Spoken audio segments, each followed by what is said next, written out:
பொதுமக்களுக்கு இலங்கை தொலைத்தொடர்பு ஒழுங்குமுறை ஆணைக்குழு எச்சரிக்கை ஒன்றை விடுத்துள்ளது.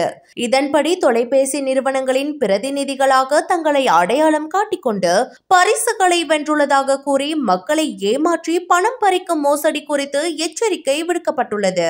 இவ்வாறு மோசடி செய்பவர்கள் தனிநபர்களிடம் பரிசு வென்றுள்ளதாக தெரிவித்து குறுஞ்செய்திகள் அல்லது தொலைபேசி அழைப்புகள் மூலம் அவர்களை தொடர்பு கொண்டு பரிசுகளை பெற வரி அல்லது கட்டணங்களை செலுத்துமாறு மோசடிக்காரர்கள் பண மோசடியில் ஈடுபடுவதாக இலங்கை தொலைத்தொடர்பு ஒழுங்குமுறை ஆணைக்குழுவின் பணிப்பாளர் மேனகா பத்திரன விளக்கம் கொடுத்துள்ளார்.